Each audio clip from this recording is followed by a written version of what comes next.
or pay full price because it's the best show you'll see. To see or not to see. Hey everyone, welcome back for another episode. We are bringing you Tina. This show will be playing at the La Fontaine Theater. It's currently on sale through September of 2020, so people are buying these tickets, you all. They have a digital lottery. Those start at $48.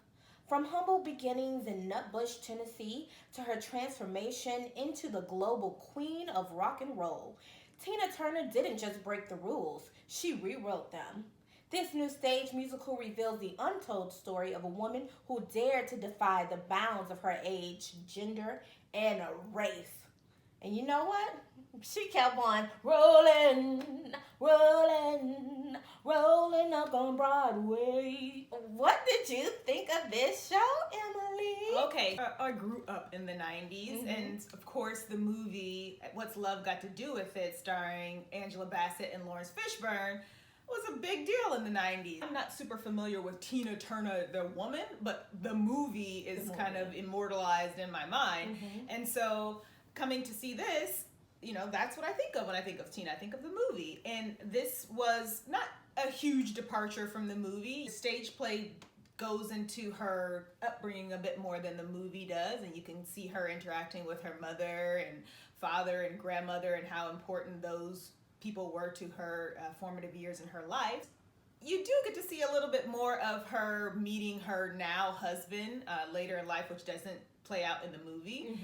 I enjoyed it a lot, mainly because of the performance by Adrienne Warren, who plays the title character. I gotta tell you, I have never in the history of seeing shows been as impressed with the solo performance as hers. I was blown away. I won the digital lottery. I sat in the front. This is a content lottery winner. She has some magic about her. I sat in the front row. Now, it was a little bit of an obstructive view. We couldn't see feet because there's a raised stage, but I did not. You missed the gorgeous shoes? Oh, her shoes were bedazzled, amazing. Oh yeah, I guess so. Just being up that close and seeing, the grace, the passion, everything that she embodied was amazing, spectacular. The strength as well. Oh, yes. She literally, I guess she trained, you could see the muscles, and she used every one of them throughout the show. If she doesn't win the Tony, throw the whole award show away. Throw it away. Well, you got exhausted just by watching her because she literally went non-stop. And once you thought it was over, it wasn't. She came back with even more, and it was quite phenomenal. We've seen her on stage a few times. She was in Bring It On. She was in Shuffle Along, which I think she was nominated for that show. But this could really be her time to shine. It has to be. Yes. I agree with Emily wholeheartedly about Adrienne's performance. It was quite phenomenal. I also want to give a shout out to Myra Lucretia Taylor, who played Grand Georgiana. I've seen her also as well. She's had a very long career here in New York in the performing arts world. She was so gentle, and it actually kind of made me a bit emotional, reminded me of my own grandmother, to see the relationship between them and the way that her grandmother supported her and pushed her out into the world to follow her dream was a really moving experience. So I was really also trying to figure out what was different from the movie, but I think this part was, and so congrats to Katori Hall for writing that part so well. It was really well done. Also, Don Lewis. The supporting cast was so great. Don Lewis, who many people will know from A Different World, played Tina's mother. You actually got to see her become this older woman, toward the end of her life, and I thought she delivered on that kind of, I don't know if I'm going to call it growth, but maturing. Yeah. Was, I mean, her voice in the song, like, she was really into that character. So Daniel J. Watts did an awesome job playing Ike. He gave me a little bit of Prince vibes, actually. Yeah, with the straight hair. With the straight. It's a little Ike. It's a little Prince. It's Pike.